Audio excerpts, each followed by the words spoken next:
Hello, viewers. Do you like talking about poo? Well, this is the Watch Along Pood. Welcome back to Watch Along Pod. I'm Nick. I'm Daisy. And together we are aiming to watch every single Disney animated studio movie and Pixar movie in release order. Is everybody ready? This week we are back with Sleeping Beauty. Yep. It's what Nick's been over Christmas. Big sleep for like 2 months. Well, I've been in Australia, so I've been on a very different time zone. You've not just been in Australia, have you? You've done something very Disney over the break. Well, I might have gone on a little Disney cruise. Picture here. So jealous. I also bought the best souvenir, guys. It is a cup. It's so good. Mickey Nutcracker cup. Here's my favourite. But our film this week, Sleeping Beauty. Yep.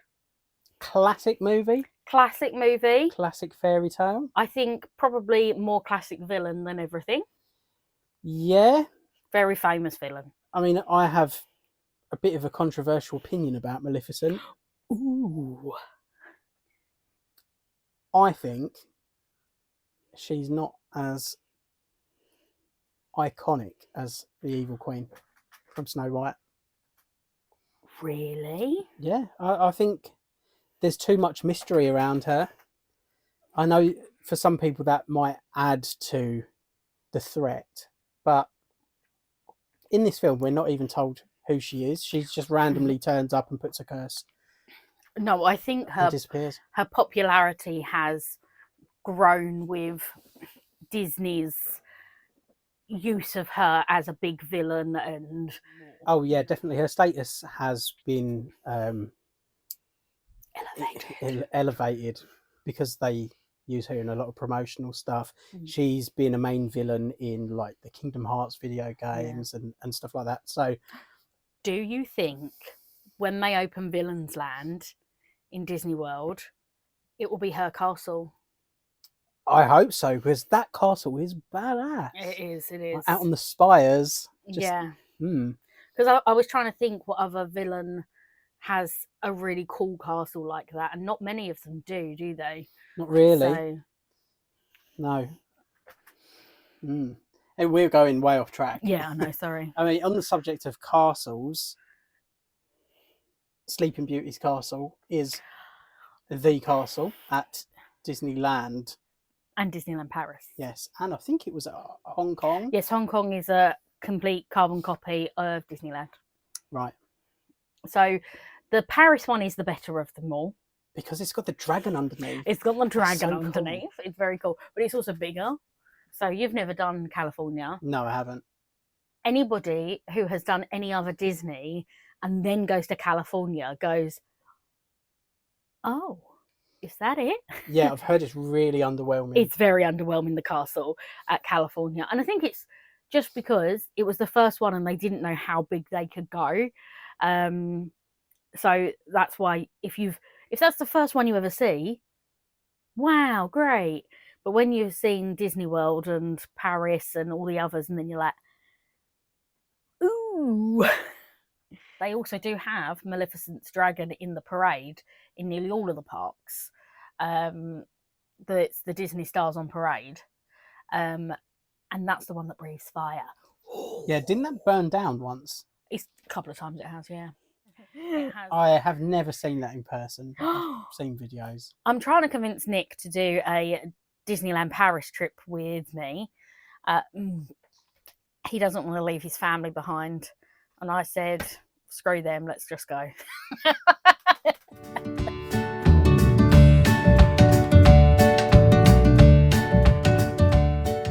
So Sleeping Beauty brings back something that I think we're both quite fond of. It's that storybook opening. I really like that. I love them. And I actually really like at the beginning of this film that they actually tell a bit more of the story at first. Like sometimes they just open it and they go once upon a time and then you're straight into the movie. They actually tell a little bit of the story at first to sort of warm you up.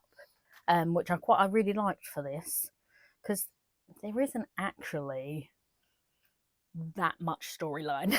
No, I personally don't feel like it is padded out enough. I still feel like not a lot happens. Not a lot does happen. But what else? How much more could you? I mean, you could add in a bit more about her growing up with the fairies, because they literally go from her being born to her being 16. Yeah, but I think that runs the risk of having more face washing scenes, doesn't it? From Snow White, it was painfully boring. I thought for most of it. Yeah. It's an hour and 20 minutes, which isn't really that long. But I mean, I all was of bored, the yeah. most exciting stuff happens in the last 20 minutes. Apart from the one scene where he tries to fight him with a fish. That was my favourite bit of the whole film. Yeah, I like that. I It's where also a swordfish comes from. ah, It's not, but oh, is that how they were created? See, there's a bit that I really like. I think it's in the same scene. They're drinking wine, aren't they? They're pouring Yeah. out drinks, but the musician is Yeah. like sneaking as much wine as he can. He's like filling up his lute with it, and then they're drinking out of his and lute. Yeah. yeah, he gets absolutely slaughtered. I just love that they're arguing about whether a 16-year-old is going to fall in love with probably what is a 25-year-old at this point, Mm. and marry him straight away. And then he starts fighting thinking he's got a sword and he's got a fish. It's just fun. And then they start laughing and can't remember what they're... Yeah, I feel like that's how I would fight. they gave off a similar sort of vibe to the King and the Duke in what was the other film? Cinderella. They definitely had the same design Yeah. of short and fat, tall and skinny. Mhm, and it was kind of the same dynamic Yeah. in relationship. Apart from that, they were a bit more even, because they're both kings. They were even level and friendly, but it was very similar. They probably used some of the exact same designs for those characters. Yeah, I mean they had to cut as many corners as they could with animation. Make do amend. Yeah, but I mean, I think saying cutting corners really doesn't give this film enough credit because it's so detailed. There's so much going on. I think this was the only film where they hand painted every single background and every single cell. I mean, when you see Prince Philip going through the forest, and you can see the depth of the forest, like it's a real great demonstration of them using those techniques that they created with the depth perception and all of that, and it's so beautiful. Yeah, you could take a screenshot from any part of this film and print it out and hang it on the wall, and you'd have a detailed picture. Yeah, it is beautifully animated, which makes up for the lack of story. Yeah, kind of. It's like you can't have the best of both worlds, can you? Really? I mean, I actually think that correct me if I'm wrong, Disney fans, but Aurora is the princess with the least screen time. Quite possibly. She's asleep for most of it. Yeah. So she is actually she only has a few minutes in the whole film, whereas obviously most other princesses are more heavily featured. She's literally on screen for a couple of minutes at most. But what we get for the loss of a princess, we gain in a great prince. I think he's probably one of the better princes. Certainly his early films. He has the most depth about him he actually has a bit more of a developed character. You learn a little bit about him in terms of he's going to defy his father, and he's going to do all of the he does come across as a bit more of a human than the others. Yeah. Prince Philip. Oh, Philip. Yeah. I think he probably is named after our Prince Philip. Our Prince Philip. Our Prince Philip. Yeah, he would have been very much in the spotlight at the time because Queen Elizabeth had only been on the throne for about 7 years. Yeah, so he would have been definitely a handsome devil in the press at the time. Yeah. do want to say one thing about Prince Philip. What a great cape. Oh yeah, Such a good outfit. And I would just want to swish that cape. I think all men should wear capes. I think we should bring capes Bring back the cape. Especially like the one shoulder cape. Like, you know, that they sort of have it just sort of round one side. Ugh, bring back the capes. Yeah. They say fashion resets every, 10, 20 years? Yeah, I think we're much further along than Though I'm sure probably people wore those kind of capes in the 80s. So we could be due a rebirth. Yeah. Bring back capes. We want Bring back capes. No capes. Right, Edna. I did notice one thing when we first meet, well, not when we first meet the princess because she's a baby, but when we meet her as Briar Rose, as grown up, she is not wearing any shoes. Oh, really? She is in that forest, prancing about with no shoes on, or she takes her shoes off and she's prancing about, and then she comes home, she's got no shoes on. I'm like, I relate to this. How have I never noticed that? Yeah, she's living out in the forest, so she must get a fair few splinters. Splinters? Yeah. Where's she getting splinters from? From the forest floor. Why is she getting a splinter from the forest floor? She's more like to be stepping in poo. Yeah. She's not in like a wood workshop, is she? It is a woodsman's cottage that they live in. Yeah, but it's abandoned. Yeah, there's lots of wood around. All right, Daisy, you like not wearing shoes. Yep. Get yourself down to the local woods, go for a little stroll, and tell me what happens first. I'll step in poo first, 100%. I can tell you that because I've walked outside many times with bare feet.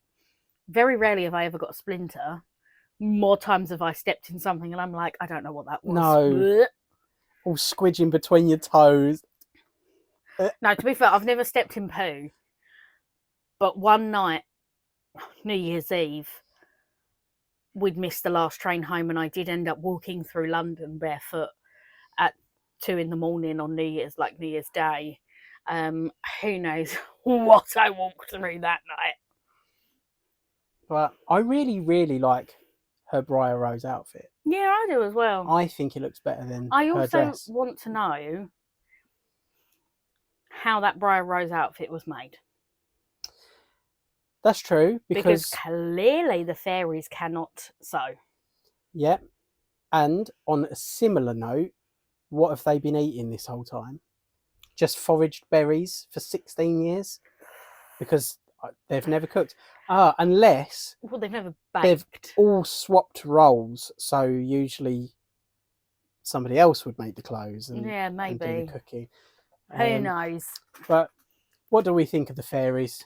I love them. Flora, Fauna and Merryweather. I think Merryweather's the one that everybody remembers.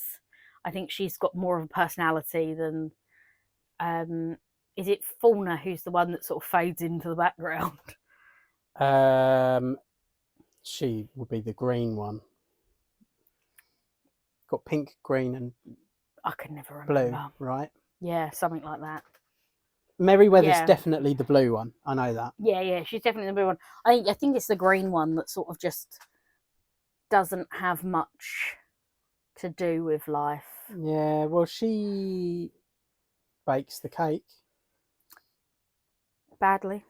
badly. Though if you've seen lots of people actually try to recreate that in real baking a real cake, Oh, really? it's very Do clever. they even prop it up with a broom? Yeah.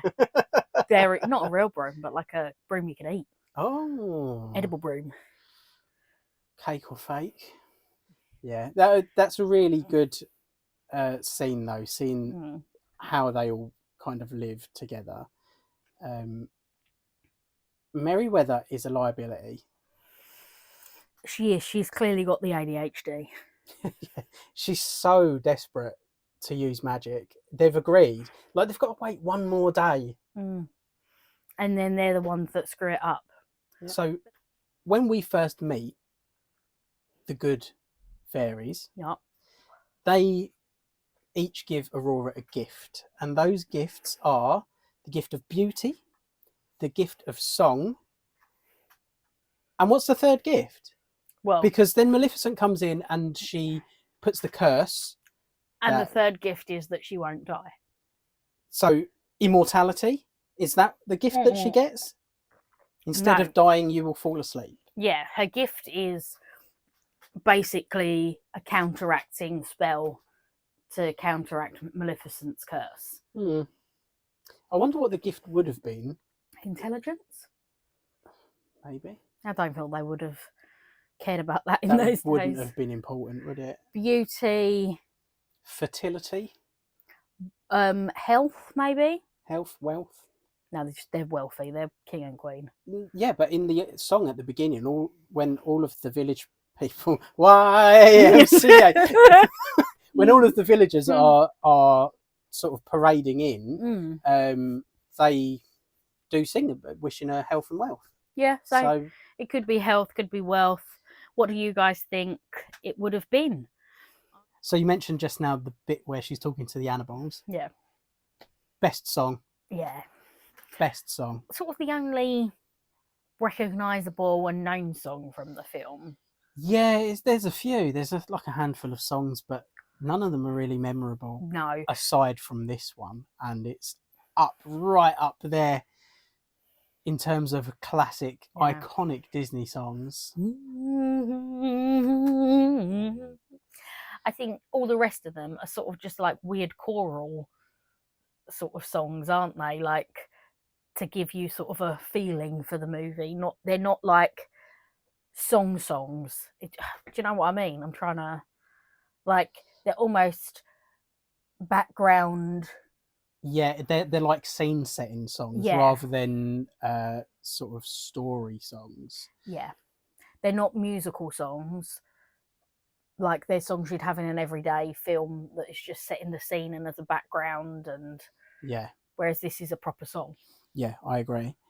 But it is a great song. Iconic. Iconic. That whole scene, just when the forest animals dress the owl up Yep, we've got him here.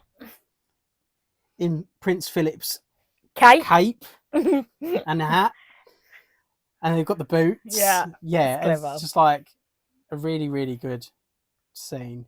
The owl, is the exact same owl from Bambi, Yeah, it's Friend Owl. and the exact is Archimedes, isn't it, from Sword in the Stone? Very similar, yeah. Yeah, like, and I like that there's that sort of continuity across Disney character designs. Like when it's just an animal, Yeah. this animal will look the same as the same animal in another film. Also, the birds are quite similar to other birds you see in other princess things. They've always got birds round them. All of the princesses, Snow White, Cinderella, early princesses obsessed with birds. They're all songbirds. Here we go. That's it. I did notice something, not about the animals, about Maleficent when she turns into a dragon. Okay. When Philip stabs her, there is blood. Oh. And we don't often, in these early ones, see blood in Disney. So I was quite like, oh, there's actual like blood comes out when he stabs her. Yeah. I wonder if maybe they got away with that because She wasn't human. it wasn't human and he wasn't holding the sword. Yeah. Kind of flies through the air with the help of the fairies. But yeah, that is interesting. Or maybe it was just a different time. Censorship was a little bit different. Yeah. Do you know the folk tale that inspired the story of Sleeping Beauty? I know that there's many different versions out there. Some that are very unsavoury. Yeah, so it's not great. So this version of the story is an Italian tale from the early 1600s. So it's pretty old. Pretty old. It's called Sun, Moon and Talia. And similarly to this version of the film, there is a prophecy. So it's not a curse, it's a prophecy. There are 3 wise men who turn up at the birth of Talia. Jesus. No, no. Wait, we've got 3 fairies that turn up to the birth with gift. No, we're thinking about this too much. So there are some wise men that turn up for the birth of Talia, who is Aurora. And they each tell a prophecy about something that's going to happen in Talia's life. And one of them says that a piece of flax is going to put her in grave danger. So her dad, the king, banishes all flax from his kingdom. It's all burned, set ablaze, and until one day she sees just outside of the kingdom's grounds there is someone with a spindle, and they're using flax, and she goes to have a look, and a piece of the flax gets under her fingernail, and she passes out and goes into a forever sleep. I think I'd pass out as well. Yeah. So her dad thinks that she is dead. He puts her and all of her belongings into a house that is to be her tomb, and he surrounds it with thorns, I think, and then leaves her to rest in peace.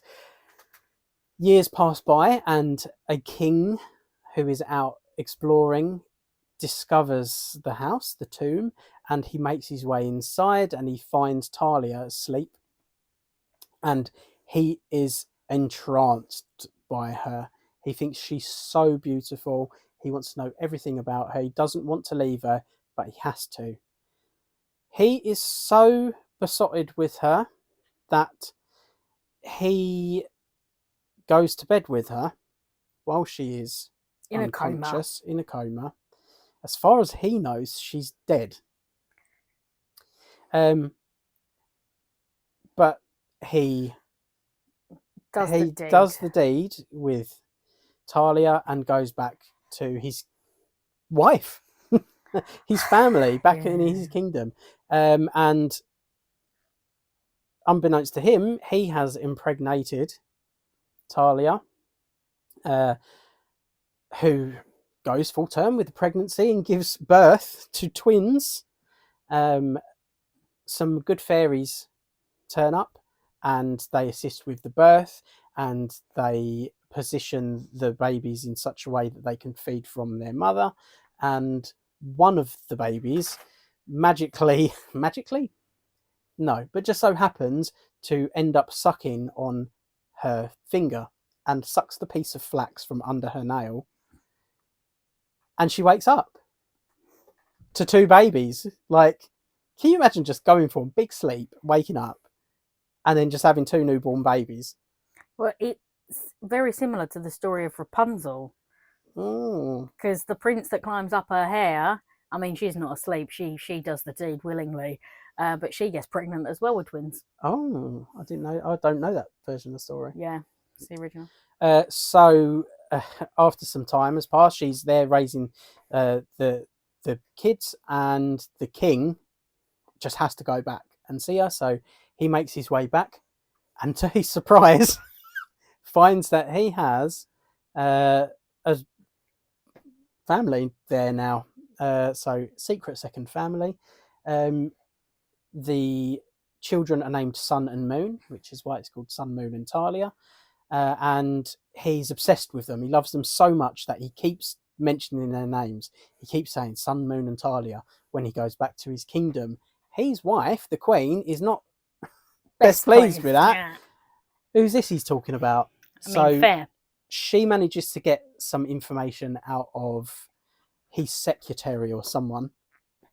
And she writes a letter pretending to be the king and sends it to Talia. I miss my babies so much.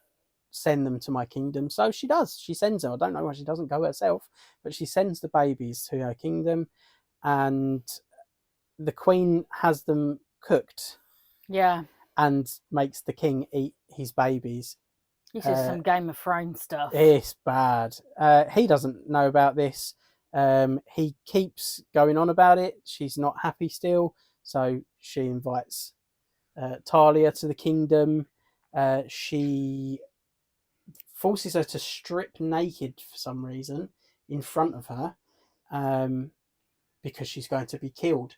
And to delay the process, Talia says, "Okay, but can I take off my gown? I don't want my nice clothes to be ruined with blood." And the queen, because she wants the dress, agrees. But Talia undresses as slowly as possible and cries as loudly as she can. And the king hears this and comes in and finds her like naked. What's going on here? And then everything comes out, and of course he takes Talia and as his wife killed because he finds out about Do they eat everything. her? I don't think they do eat her, but yeah, that's the very grim. So, Well, not the grim. trigger warning for cannibalism. Yeah, baby side, infanticide. But yeah, I mean the Grimm brothers versions of these stories are usually grim. Yeah. But Though I would like to see a film version of the original, mm, just to be like, that is dark, like a horror version. No, I wouldn't like that. yeah, you wouldn't enjoy that at all. I don't know what I'm saying. But we come to an important time. hmm We need to rank the film. So we're going to have to recap our Yeah. rankings. Give me 2 seconds, people. In our top 10, we have nothing. Nothing has impressed us enough to No. be in the top 10. What about our top 11 to 20? That'd be nothing. Oh. Rubbish. No. Well- In 31 to 40. Nothing. What's going on? Wow. We've really not liked anything so We far. haven't, have we? Where did that go to? 40? 40, yeah. Okay. So we missed 21. 21 to 30. You missed 21 to 30. Oh, he's missing them out. I I yeah. thought we had stuff higher than that. So at 25 Our highest rated film so far. is Peter Pan, which is correct, I think. Yeah. Yeah. It's the best. So far, it's been the best all-round film. Yeah. We enjoyed that one the most. With the best stories, songs, everything. Then 28, Cinderella. Because, yeah. And then what is next? We're down to 41 41 to 50. So in 41st place, we have Dumbo. Oh, we got Big Ears himself. Yeah, that was another one that we enjoyed. 49, we've got Lady and the Tramp. 50, Snow White. Snow the White. first film on the list.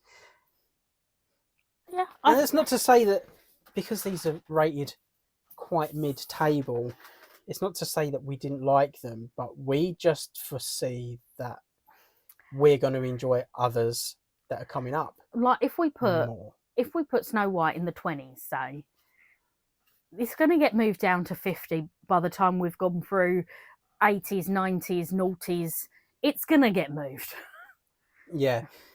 And we can't be bothered to keep moving stuff around. So we're just guessing. I don't know, but I'd rather be honest with where we're putting stuff. Oh, yeah. So. Yeah. I think it's good to have sort of a guesstimation, and it'll be interesting to see if any of these get bumped up or down Yeah.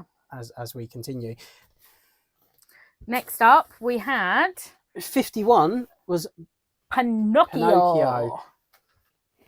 Little wooden head. Were we a bit polarised on that? I think you wanted to put it higher, but I said I never wanted to watch it again. Yeah, I really enjoyed that, but Bambi, Again, it was too emotionally distressing. yeah, I think we both agreed that we never want to see that again. What number was that? That was up to 60. All right, so 61 to 70 is blank. Oh, we've not got anything for that one yet. We've got 71 to 80. We've got The Adventures of Ichabod and Mr. Toad at 79. I think that's still quite a good correct rating for that one. Yeah. 81 to 90. We've got Fantasia at 88. And that is our last board. That is, well, we We technically got another more, board, but that's more films than we had. We wasn't sure how many are going to be released in while we're doing this watch along. guess what? What? Alice fell off. Oh no! Where was Alice? We placed Alice at 60. Oh, okay. Let's go back to 6. No! They're all falling apart.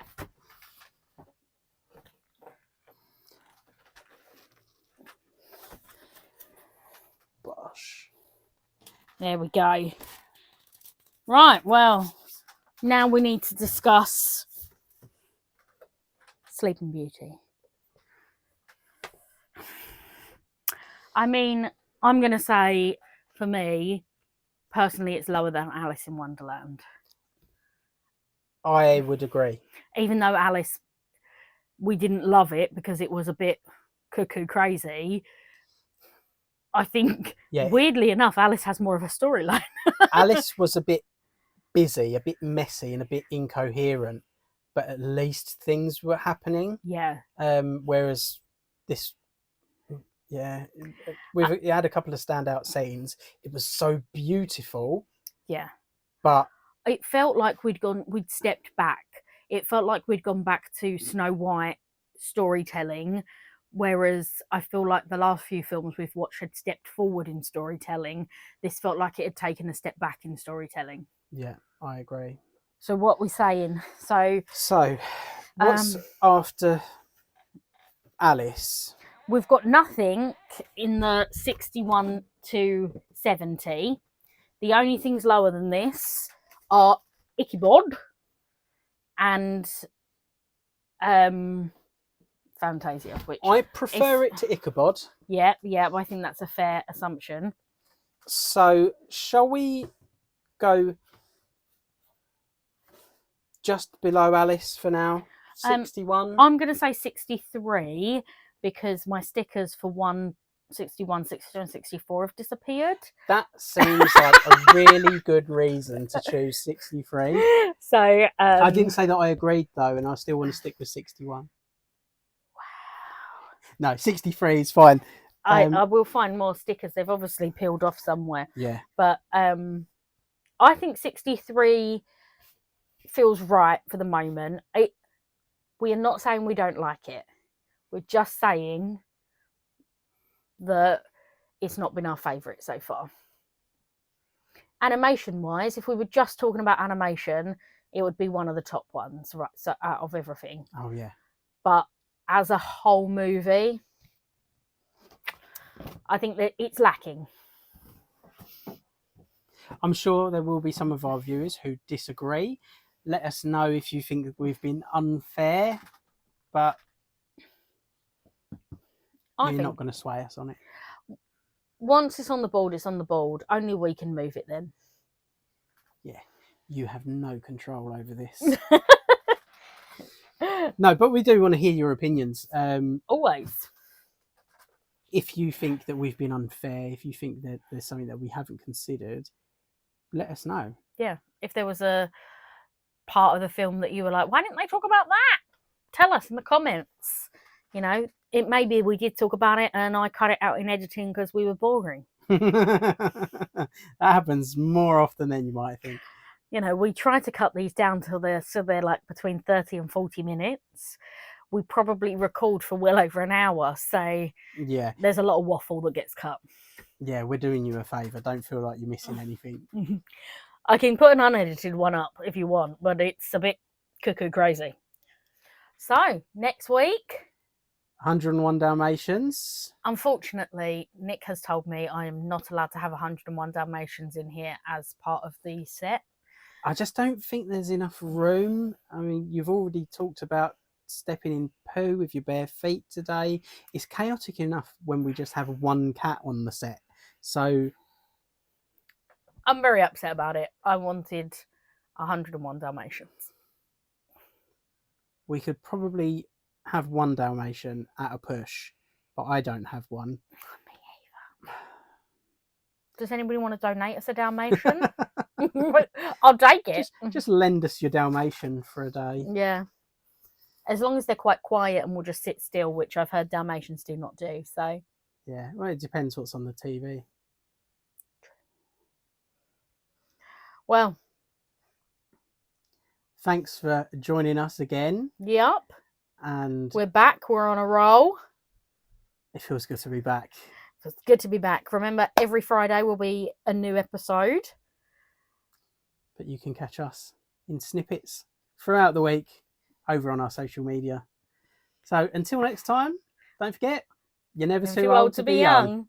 See ya. Bye. I couldn't remember our catchphrase. Is everybody ready?